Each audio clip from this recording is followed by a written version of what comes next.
All right, all right, all right. That's my little homage there to our fearless leader, John Sheps, who's not with us this week on vacation. So I'm sure he's completely not thinking about it at all right now, as he should not be. So the coach stepped aside and he's letting the players play without him today. So Nate and I are on. Nate, how was your 4th of July weekend? It was very good. A little warm. Got to swim for a couple hours on Saturday, so made up for it. But yeah, it's been a little toasty around here. So I know I've made reference to it before, but if anybody has seen any of Nate's past profile pics with the mustache and the mullet and stuff, he seems like the type of guy that would greatly appreciate when the 4th of July falls on the weekend. Oh, very much so. Very much so. All right. So we are very fortunate today to be able to have on a special guest. This is a guy that I've gotten to know over the last year and a half. He's in a group chat with me with Fusion Fantasy Football that I've been a part of since day one of that chat, and get a lot of good information out of him. I know he's full of information.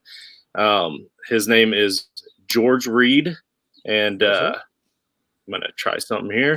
Hiya, Georgie. I was wondering what the drop was. You forewarned me about it. I didn't know what it was, so that was pretty good. That was pretty good. Thank you. Our first official sound drop of Toilets to Titles. So this is Absolutely. George Reed of the Break from the Grind podcast, which is an amazing comedy podcast, but I'm laughing just talking about it. Like, he has some of the craziest what is it called? Am I the asshole? Yeah, so I'll explain what Break from the Grind is. Break from the Grind is a podcast that myself and my friend Jason started probably about 4 years ago. And we don't put out as many episodes now as we used to, just because our lives have gotten so hectic. But it's literally something that we go on, and it is not a safe for work podcast at all. You know, we use profanity. I will try not to use profanity during the show, but I make absolutely no promises. We have no filter on this show. There's nothing we won't talk about. We will talk about religion. We will talk about politics. We will talk about our lives. We will talk about our families. There's nothing that is off limits. And the interesting dynamic about that show is, like, Jason and I are 100% polar opposites. So Jason leans hard left, I lean right, and we disagree on just about everything. But it makes an interesting dynamic on the show, and we just go in and have a good time. The Am I the Asshole that you referenced is something Jason took from Reddit. They have a Reddit section that says Am I the Asshole? And we will read the question and go through and dissect whether or not that person is an asshole or not. We've had somebody is. Yeah, most of the time they are. We've had some big names on that podcast. We've had Mike the Hitman Wright on that podcast, Justin Lanero, Bob Harris. I can name a few more if you like, but like, we've had some big names in the fantasy football industry on that show. Matt Harmon's been on there. We actually got Matt Harmon to go to a really deep, dark place to where we actually had to pause so he can collect himself and then finish the show. We brought him on to talk about his weight loss journey, and we ended up talking about, mental health and whatnot. And he was going down this rabbit hole about how he used to be super, super depressed. And it wasn't someplace we intended to go. It was a hole we went down, and we just kept going down and down and down. And he's like, dude, I need to stop for a few minutes. He's like, let me catch my breath. Let me walk away, come back, and we'll continue. But I mean, there's nothing we don't talk about the show. What we look for is people who have inspiring stories. People who, when you listen, like, you get something from them that you don't typically get from their fantasy football podcast. You're not getting a single stat on the Break from the Grind show. You're not getting any, lineup tips, no trade advice. That's not what that show's about at all. We want to get to know the person not their stats. I figure if you want to know, what somebody thinks about a player, go listen to their show. That's why they have it. That's why they are who they are. You're going to get something different from us, and that's kind of what we do. Yeah, I'll leave it at that. And it's a greatly. You guys chose a great title for it too, because like I've been trying to get caught up on it on my way home from work every day. That's how I've been getting caught up on your podcast, and it really helps me wind down before I get home. Before I take it out on the wife and kids. It really is a break from the grind. So I definitely appreciate your work on that show for sure. So what were you going to say, Nate? Yeah, I didn't know much about it until Justin sent something yesterday evening about it, and I had a little time driving to a couple different places at work today. I listened to probably about an episode and a half, and they said it was a lot of a lot of good comedy at the same time. But I look forward to kind of getting deeper into it and seeing what else there is. And like I said, it's perfect title without a doubt, and it's definitely a good one. Good listen. Thank you. I greatly appreciate that. I'll give you a little tip. Our next guest that we have coming on is a gentleman by the name of Bryce Weiler. If you don't know who he is, he's a disability consultant for the Baltimore Orioles. He's 100% blind. He's been basically blind since birth. And he was also a major league sportscaster. So being blind, he was doing sports podcasting live for the Orioles. He's gotten to toss out the first pitch in a bunch of major league games. And now he's got an initiative, and I want to make sure I get this right. And I apologize for not having it offhand. It's called the Beautiful Lives Project. We're going to be talking to him. I reached out to him on Monday. He's going to get back to me on when he can do it. But we're going to have him on there, and I'm also going to have another friend of mine, Dominic, I pronounce his last name horribly. It's like Pietriato or something like that. He's also in the fantasy industry. He's a writer, but he's also 100% blind. And he does a bunch of the charity leagues that I set up throughout the year, and I'm looking forward to doing that show with those two individuals, hoping I can connect them because Dom's trying to get into the industry. Bryce is already in the industry. So hopefully, with them having a common disability and with his initiative project, I can help Dom, get to where he wants to go. And one of them were recently on Sleeperwire as well, weren't they? If I remember right. So one of those two guests. Yeah. Bryce Weiler was on Sleeperwire. Right. Okay. All right. I thought for sure I had seen it. And actually, I mean, we're talking Sleeperwire. That's another podcast that you're associated with. I kind of just have one question, because I've noticed with Sleeperwire, is it kind of like a network of a bunch of different podcasts in a way? Because you never have the same host on there when you listen. That is exactly what it is. It's a network. So there's probably 10 different hosts, but a lot of them don't do a lot of stuff during the off season. Life happens. One of the main guys right now just had a baby, so his life is preoccupied with the baby right now. So typically you have any combination of myself, Jason, Mike, Steve, Greg, who's is the main guy. He jumps on every once in a while. I just did a podcast yesterday with Lucas.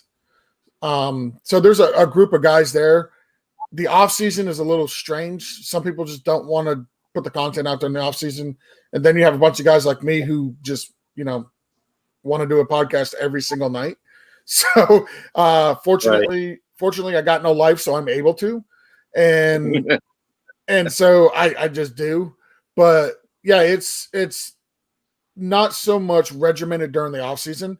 During the season, it becomes a lot more regimented. Like each individual person has a show that they are 100% responsible for, and that they have to do it on a weekly basis. Mondays is typically a review of the weekend. Tuesdays, we do waiver wire pickups. That's a show that I do. This year, it'll be me and Steve and Mike. Wednesday is the live mail sack. So it's like a live broadcast just like this. except we have a phone system that we pay for where people can actually call in live and get on the show and ask their questions, and we'll answer them live right there on the show. Thursdays. What time is that? I'm sorry? What time is that on Wednesdays? Wednesdays, I believe it starts at 8:00. It's the mail sack. It's one of our main shows. Okay. Yeah, Wednesdays at 8:00. It normally runs from 8 till 11. You could the phone system and the live broadcasting that we use, we can only go for 3 hours. So it's typically from 8 to 11. And they take questions that are emailed to us. We get questions off the Sleeper app. People call in. We probably do anywhere between 15 to 20 calls a show for the mail sack. And each call, you're on the line with the person for probably a good 5-10 minutes going over all their questions because they just don't call with one question. Right on. So, one last thing I want to mention. I believe it's back to Brian. I believe that's where you guys do all charity leagues for Toys for Tots. I didn't know if you wanted to mention that a little bit and kind of give a rundown of what you guys do over there. Yeah. So Break from the Grind. Like I said, it started as a podcast for me and my friend Jason, just to goof around with. We weren't really expecting anything to become of it. It was just an escape from work. We work for SpaceX, shout out to SpaceX. And we typically work, Monday through Friday, 60 hours a week. That is honestly, that's our typical work week. So coming home, Jason, he doesn't mind me talking about this. He's got 2 autistic kids. So he's got his handful at work. He's got his hands full at home. And for him to be able to sit down for even an hour and 15 minutes to do a podcast is just like the ultimate break for him. So that's where we got Break from the Grind from. That's where the name originated. And we did it. We had a nice little following from Matthew Berry's Fantasy Life app. And I'm a former Marine, so I've always done things for Toys for Tots every year. And one year I asked Jason, I was like, hey, what do you think about, us just doing something to raise money for Tots for Tots? I'm like, I'm going to be going down there to volunteer at the warehouse. And, what do you think about, seeing if we can get some people to donate money to us and, we'll donate it to Toys for Tots. And he was all on board with that. So the first year we literally begged and begged and begged people to donate. Like, we didn't offer fantasy leagues. We didn't offer prizes. It was literally, hey, give me your money. Like, I'm going to go give it to Toys for Tots over here if you give it to me. And we had Neil from the Clock Dodgers podcast, who's also in the chat that you had mentioned earlier. And great dude. Yep, fantastic dude. He's actually the one who got me and Jason into podcasting. Oh, wow. Yep, it's all his fault. And then we also had another group that was doing a podcast off that app as well.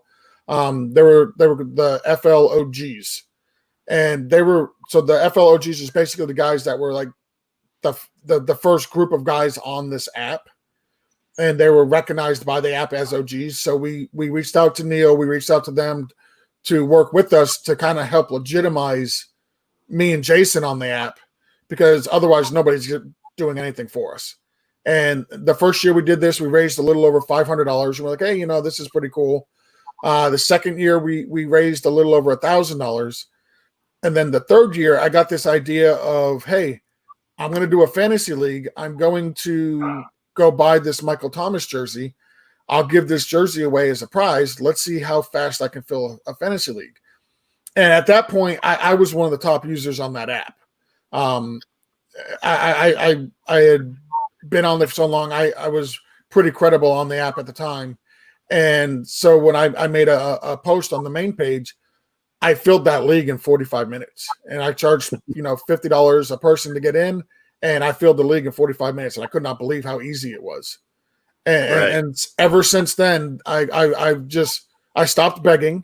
I stopped raffling off stuff, and me and Jason go to Pristine Auction every year, and we buy out of our own pocket. It doesn't come out of the charity.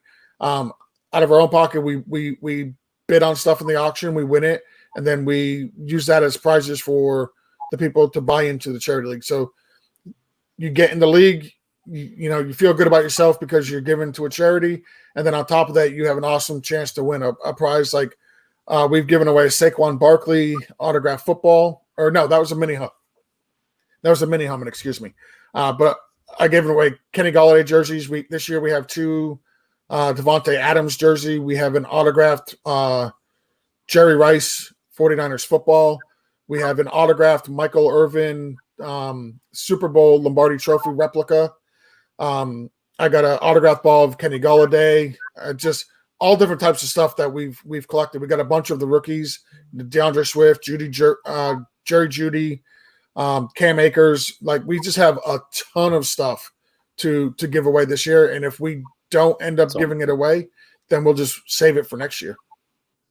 Yeah, that's awesome. So if anybody has any items that they'd like to donate, or if they're interested in joining these leagues, make sure that they follow you right there at BFPG Pod. I know that I'm probably going to be trying to get in on some of those the Lions related ones because my son, he's a big Lions fan. I mean, I do all I can to try to raise them right, and you just got to hope they make the right decisions in life. But sometimes they go on to become Lions fans. But do you want me to go show you the ball? You don't need to. I believe you, but absolutely. Sure. Give me 1 second. It's in the closet right here. Like I've got a whole treasure chest of stuff here. Give me 1 second. I wasn't prepared for this. Justin, I cannot believe that your son is a Lions fan. I did not know that. I know, it's insane. There was a stretch of about 3 or 4 years there, 5 years maybe, where we went to a different stadium every year to watch the Lions play in a new stadium. So I'd like to get that little tradition going back with them again, especially for when they're in nicer climates. But yeah, so we saw them. We saw them in Cincinnati. We're from the Indy area, so I took them to the Lions and Colts in Indy. We saw them up in Detroit. I forget where else, but all right, let's see it, George. So here's the ball. It's got the white lines. It's got the established date, all that good stuff. Funny, there's no Super Bowl championships, but that's okay. There's a couple NFL championships on it. Got the Lions logo, and then excuse me, right here in the corner. Gonna match up right there. There it is, Kenny Golladay.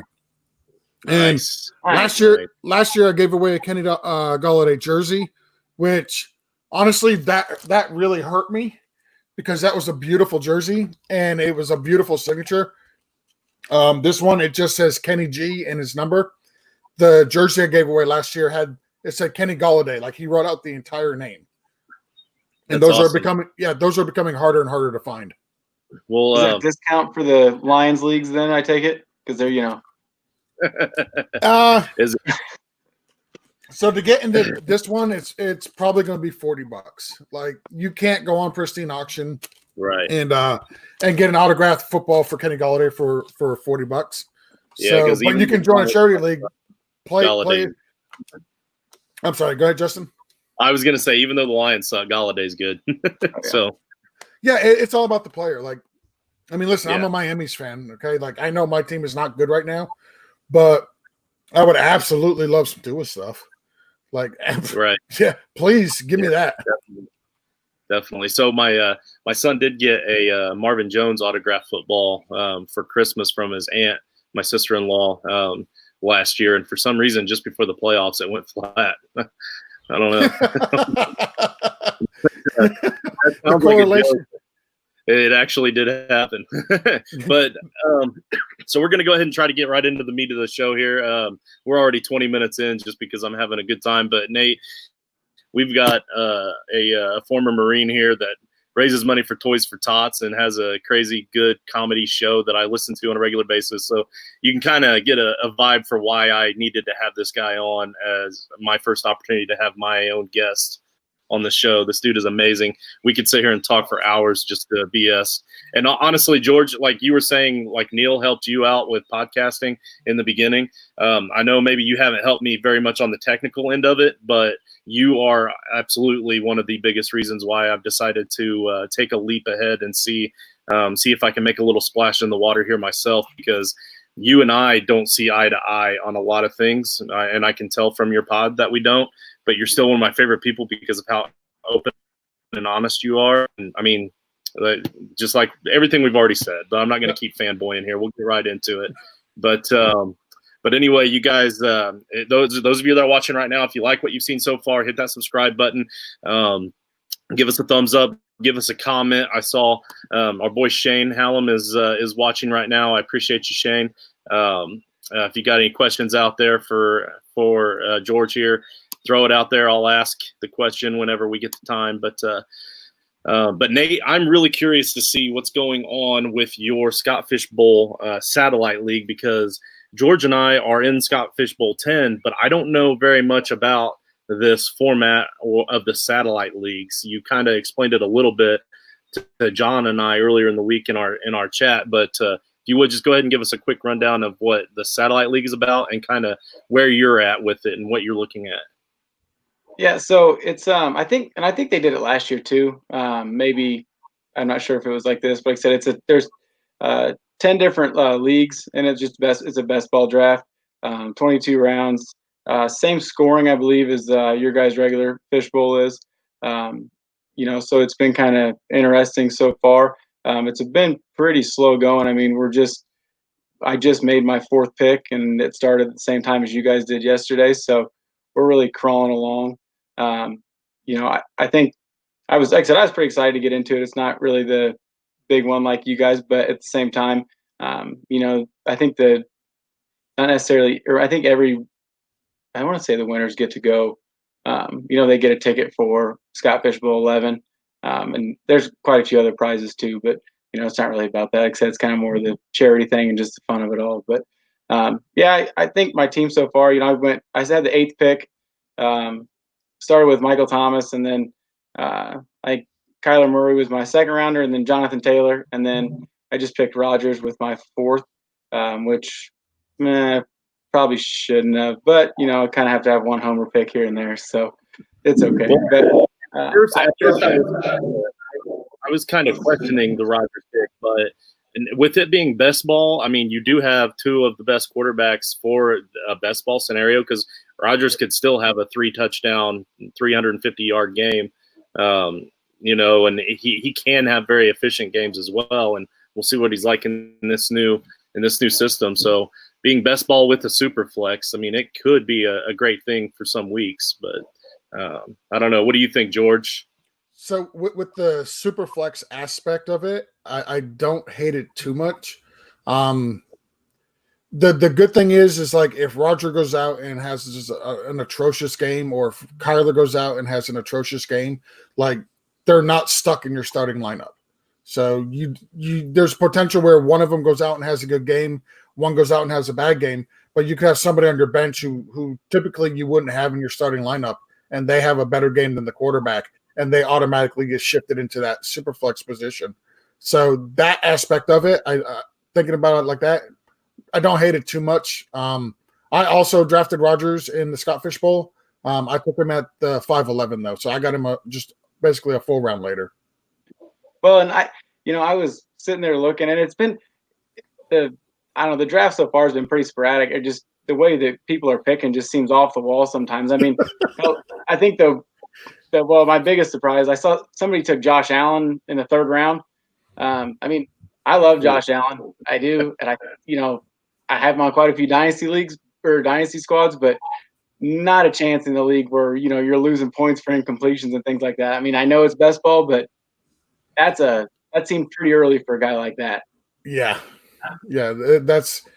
I'm not a big fan of Josh Allen. I have him in 0 leagues. I won't draft him. I won't draft him in redraft. I won't buy him in dynasty. I just don't think he's a very good quarterback. I get the safe floor with his legs, but I just don't think he's a good quarterback. How much longer until you're up? Oh, sorry. Well, I think we're timed out right now. But I just looked a minute ago and I already forgot. I think there's. Oh, I got quite a while. We're on the 4-7 right now, and I don't pick again until the 5-8. So I got quite a while. It'll probably be about 2 or 3 o'clock tomorrow afternoon at the rate we're going. So. Yeah. If you don't mind, George, I think I'm going to go ahead and talk next because I'm going to be up really soon, and I'm going to send the. Well, actually, no, I shut my phone off, but so I'm going to be up. There's one more pick before me, and I'm going to see if I can't do something here. I'm going to share the screen so you guys can see what I got going on.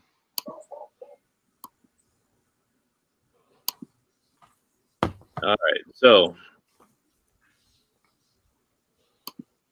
show my team here.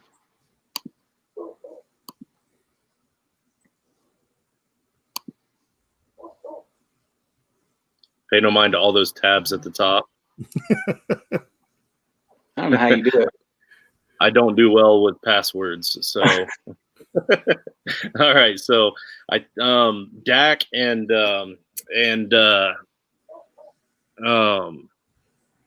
Kittle was kind of my ideal situation with the 1-2 turn there, and unfortunately Kittle went a couple picks before. Was able to still get Dak, and I knew I was going to try to target running backs late, so I wanted to get one good one early. And then the one thing that I did this draft that I have not done in any of my previous mocks or pretty much in any draft normally any year is I went kind of early at wide receiver. So much good wide receivers late this year. But I'm not even completely sure why I did it, other than the fact that only a few had gone off the board, and I really liked the idea of hopefully getting a Galladay and Stafford stack. Hoping that Stafford would come back to me in the 5, and he went like mid to late 5th. So kind of sniped me there, but that would have been a nice stack to have. But I got Cooper Kupp and Galladay, who I think both could have big games.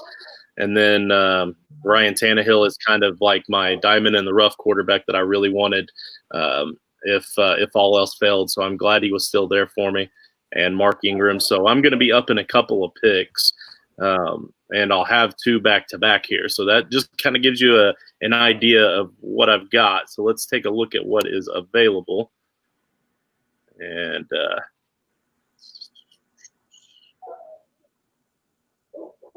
there we are. There's the main list available. What do you think, Nate? It's hard to see. I'm trying to look in here as best I can. Yeah. Okay. My bad. Okay, so does this still show you guys on the screen, or is it just? Yeah, it still shows us too. Let's see if I can do this. That's the only one I could read was Tyler Lockett and AJ Green, I think. Is that better? Well, we can see you. At least I can. I can see you. Never mind.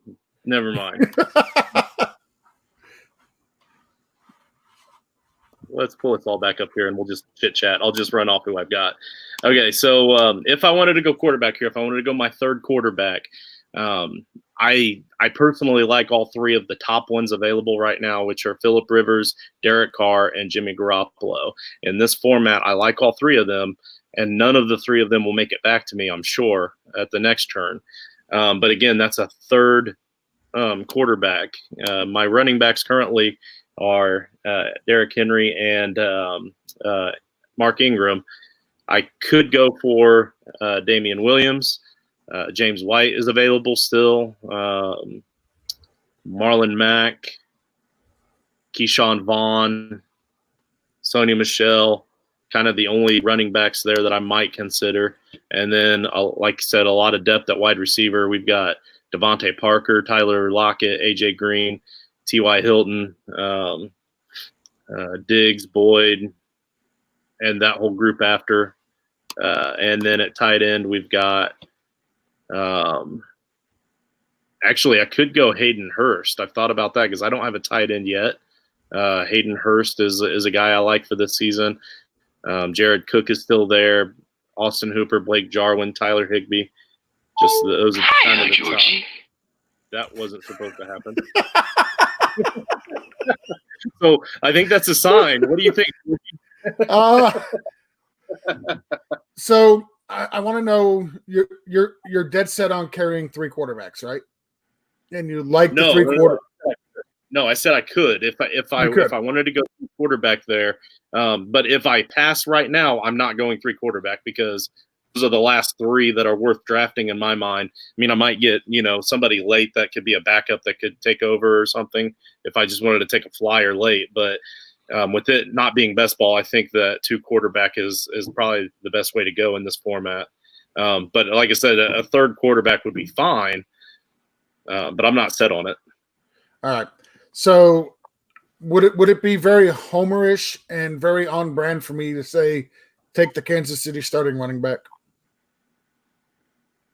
Damian Williams? You said Damian Williams is there. He is there. What's your running back situation again? I know you got I've got Henry and Ingram, Mark Ingram. So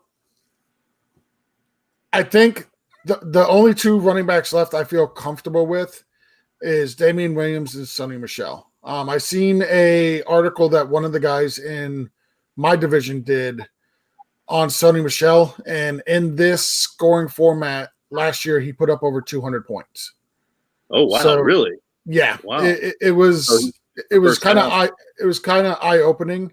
I didn't realize he was that valuable. So he's somebody I'm actually looking to get on the way back. He's still on the board right now, but and I'm trying to pull up the guy's profile so I can link you that article. He works for he's a contributor for the Breakout Finder, so I'm not sure if you're familiar with the Breakout Finder or not. It's something that Matt Kelly, Nate the Outraged Jew, and a couple other people are behind. So it's pretty. I'm sorry. Sony is 13 down on this list. So there, and this is the 7-8 turn. I'm thinking there might be a chance that he could still be there at the 9-10. You think? What do you think about that? 13 running backs in the next 2 rounds? I think you're probably no. I don't think you'll see a big spike on running backs, to be honest. But not at that point. Yeah, not definitely not at that point. It's something to keep an eye on. I just linked the article that I was referencing in the private chat. Okay. Yeah, I'll take a look at that later for sure. They've only got 3 players that he put on there. One of them is obvious, Drew Brees. One was Sonny Michel, and I'm drawing a blank on the third one. At the moment, but I know he breaks everything down. He shows you where Sonny Michel was last year, where he finishes this year, underneath the scoring format, and it's way ahead of where he was. It's all the first downs is what really gives him that boost. Okay. Well, the good news is you gave me somebody that I really want to target for the next turn so that when I get snubbed, I get heartbroken. I'm good at that. But for this round, the guy did just pick ahead of me. He took Devontae Parker, who I was not interested in that much anyway. I do still really want to take a running back here, and I do like the thought of Damian Williams since he is the current starter. Do you agree with that, Nate? Yeah, I do. I think that's I read yesterday. Wish I remember who wrote it, but talking about Damian Williams this year, and like I said, he is the only starter you name there. Well, besides Sony, I guess, but it's kind of a timeshare there. But I think that'd be easy. And then I was kind of thinking with Hayden Hurst too, because like you said, no tight end yet, and I'm not sure how everybody else is sitting, I guess, but. Those later tight ends, I think, are such a value in this format, though. Like, your Jonnu Smith, your Ian Thomas. Don't forget about Chris Herndon, who just seems to be like a forgotten guy in New York. I just like the later tight ends. Like I have 2 tight ends on my team already. I've got Ertz and I've got Evan Ingram, and I think I got both of them at values. That's the only reason they're there. But if you don't have a tight end and you really like Hayden Hurst, I believe is who you said it was. Yeah. I don't hate him at this pick. I think he's already gone in my draft. Scroll. Yeah, he's already gone in my draft. And it's Where are you guys at? We're already in the 9th round. Yeah, Okay. we're flying. Yeah, so like I said, I'm picking at 7-8 right now. Yeah. So he would be gone before he got back to me. Yeah, and he went in the. he like some later tight ends like Blake Jarwin for sure. But my concern is that I always kind of wait, and then when I wait, it's like I wait a little too long. In that next round, there's like 10 tight ends taken in that big run, like every single time. So I don't know. This is kind of like me jumping ahead of it and maybe starting the run. I'll say you might be starting a run here. Because if I do that, maybe if I do go Hayden and I get Damian Williams now, that increases my odds of getting that Sony Michel next time around. Yeah, without a doubt. I like it, fellas. We're gonna do it right now. So while I'm making my picks here, George, you want to go ahead and give us more of a rundown of what your team and division is looking like? Yeah. So I also drafted in the back end of the draft. I drafted from 111. It was the draft pick I requested, and I also got the division I requested. I requested the Transformers division. I used to love watching the cartoons on TV, and with my son, him and I used to sit down and we would watch all the Transformer movies when they first started coming out. And so it was, something him and I used to enjoy. So I asked for the division. I always joke, say Ryan and Scott must have got my check as well, because they gave me exactly what I wanted to pick in the division. I had no plan coming in. I had a couple guys I was hoping would fall or I thought would be there at 111, but didn't have any real set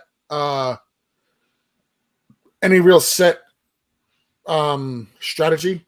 My first pick was also Dak Prescott at 111. Wasn't planning on taking a quarterback. But the problem was in my draft, we had 7 running backs go in the first round. No wide receivers at all in the first round. So running back got real thin real fast. And I just thought, the opportunity to grab what I consider to be one of the top 3 quarterbacks in this format at 111 was just too good to pass. So I took Dak, followed him up with Kenyon Drake, and not too happy with Kenyon Drake as my RB1, but like I said, we had so many running backs going. We had 13 running backs in the first 2 rounds. We had no wide receivers in the first, one wide receiver in the first 2 rounds. That was Michael Thomas. He went at 206. The next wide receiver that went off the board was at 301, and that was Devontae Adams. So we went like extremely running back heavy in this draft. I got Zach Ertz at the 311, which I thought was a really good value. Came back with Mark Ingram to solidify my RB2 spot at 4-2. 5'11", quarterback was starting to get a little bit thin. Some of the guys you mentioned were not there. Tannehill was not there. Carr was not there. Like I said, these guys that I'm drafting with are really smart dudes. They did their homework on the scoring evaluations and all this. So I took Rodgers as my second quarterback. And honestly, I'm done drafting quarterbacks for the rest of this draft. I'm rolling into Scott Fishbowl with 2 quarterbacks. I will start Dak Prescott. I will have Rodgers on the bench, except for when Dak Prescott's on a bye. I won't start a second quarterback in my super flex. Unless Rodgers goes out and just goes ham, I won't do it. I'll just leave him on my bench and just do the one. And I've been saying it for weeks now. I don't think that you have to start a quarterback in your super flex due to the scoring in the Scott Fish Bowl. I think you can get away with not in the for sure. But on the other hand, though, if you do get 2 really good quarterbacks that happen to actually be one of those top 5 or 6, like if Rodgers does have another crazy good year and you have, two top guys there, then that is a huge advantage in this format. Yeah, it is. And like I said, if he ends up starting to go ham, okay, I'll throw him in the super flex. But my thinking is I'm starting Dak every week, no questions asked. Rodgers I've got for a bye week, and I wanted that solid second quarterback in case Dak gets hurt or if he gets COVID or something like that where he's going to miss a couple of weeks. I wanted a secure backup. I didn't want somebody who I had to worry about starting week in and week out. I don't think I have to worry about Rodgers. If he does what he does the last couple of years, he's not going to win me the league, but he's not going to cost me the league either. And that is something I'm okay with. Right. So I noticed in the chat though, you didn't pay real close attention to the bye weeks there. So you did make sure your quarterbacks weren't on the same bye, right? Yeah, no, quarterbacks are not on the same bye week. That was something I did look at. I did not pay attention to the running backs.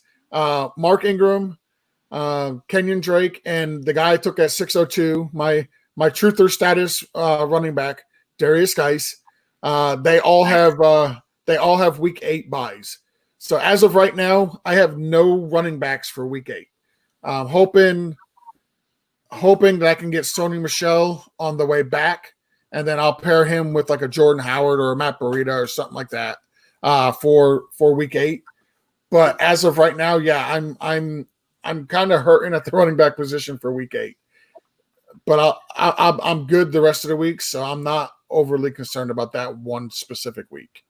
I was going to fulfill my promise and take Darius Geis at that 7-8. I told you I would, but he was taken about 4 picks before. So yep, I think I reached on him at 602, but the way the running backs were looking at that point, and the way this league has gone as far as running backs, I had to reach to get him, and it's one of those things where if you want your guy, you got to take him.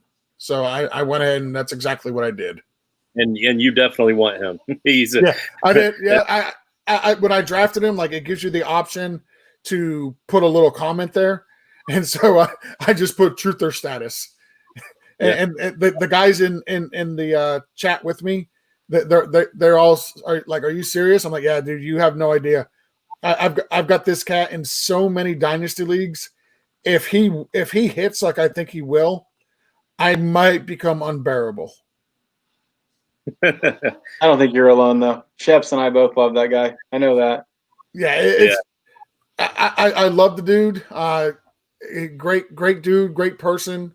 Off the field, the talent is there on the field. I don't know. I like it. I like it a lot. Good. All right, one more thing we'll hit on before we sign off here. But I'm down to 8% on my laptop, and I pulled a rookie new host move and left my charger elsewhere. So we're going to finish up one quick thing. Curious to hear from both of you. We'll start with Nate. What about some deeper guys that you're hoping will fall to you in the later rounds in the Scott Fishbowl format?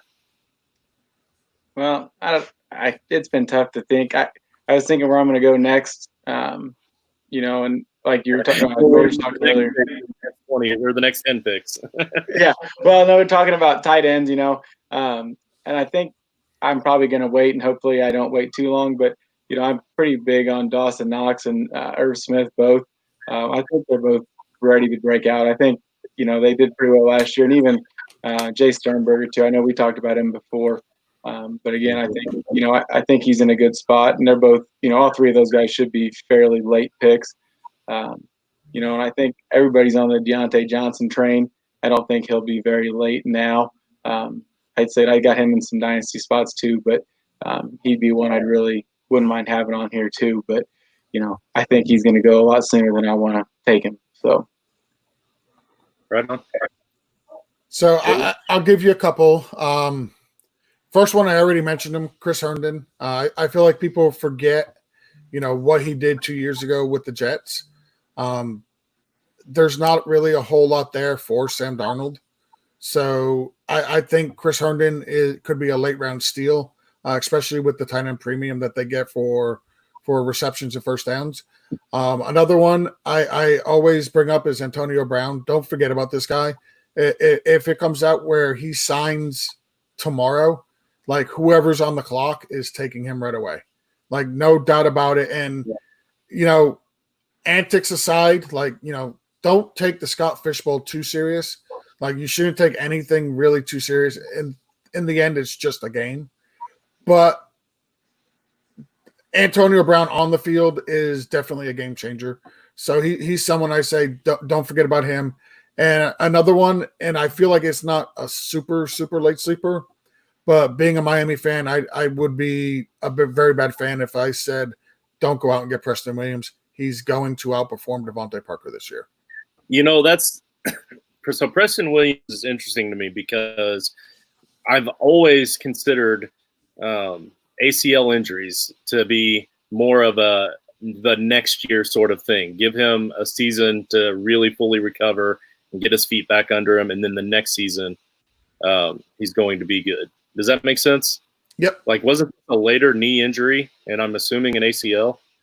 I don't believe it was an ACL. I know it was a knee. I can look it up real quick, but I don't think it was his ACL. Okay. See, I thought it was something more severe, more serious than just like a knee sprain or something like that. Like I thought he really strained something in there, and that it just any kind of a knee issue really scares the pants off of me. But at the same time, you are 100%. You are 100% correct. It was an ACL. Yeah. See, and it was later in the season too. So like in my mind, it seems to me like when they come back, like Darius Geis, the reason I wasn't on Darius Geis last season is because I felt he was coming back too soon. And sure enough, he had more knee issues throughout the season, throughout the start of the season, and he missed the rest of the year. That's why this year I'm a lot more likely to be on Geis in redrafts and that sort of thing. You can't really, I don't know. Just it seems like you can't really come back from that kind of a knee injury that quick and still be the same kind of player. I mean, unless you're just some absolute freak of nature, like, what's his name? The wide receiver that came back like nothing even happened. I don't know. I'm spacing it now. This is horrible for podcasting. Once you said absolute freak of nature, I honestly thought you were going with Adrian Peterson. That's what I was thinking. Yes. Yeah, that's what I was thinking. I said wide receiver, but yes, absolutely. If it were Adrian Peterson, maybe I wouldn't be as scared, but obviously he's older now. But I don't know. I feel like a guy like Larry Fitzgerald could tear his ACL and he'd be out there the next week. Oh, absolutely, he would be. Without a doubt. Yeah, put a Band-Aid on it. We're good to go. Yeah. If it was Frank Gore, he'd just literally remove his whole leg, put on another one, and just keep going.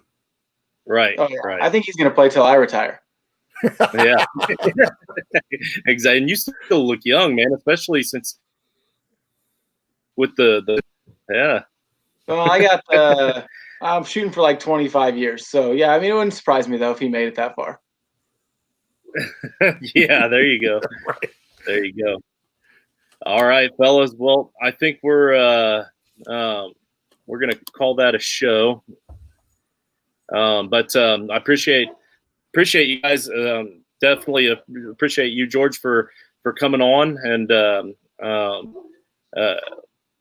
okay, I need to get back into my game here because I decided I was going to try to do some sound drops at the end here, and now I'm just bumbling on what I'm doing. So I'm just going to go right into the outro. So again, if you want to hit that subscribe on the bottom, pay no mind to the fact that I'm a rookie here, but give us that like and check out George. Make sure you follow him on Twitter, not even just for the fantasy football stuff. We hit on all the other stuff as well at BFTG pod, and then sleeperwire.com. You can find his shows there. You can find links to Toys for Tots there. Same with the breakfromthegrind.com. You can catch us at Toyless Titles. Also, our email address that I don't have on here, which is toylesstitles at gmail.com. You can check out Nate right there at Nate_Dirt19, at JustinFF_ for me, and our team leader at Coach Sheps on vacation. vacation, but he's still got his phone with him because he's checked in on us a couple of times this week. Check us out at Podbean if you want to listen to the podcast later. You got our YouTube here and our Periscope. But I want to end the show just like I try to end all of our shows. We're all in this together. Just love each other. Greatly appreciate you guys. And we really appreciate the viewers as well. Peace out. See ya.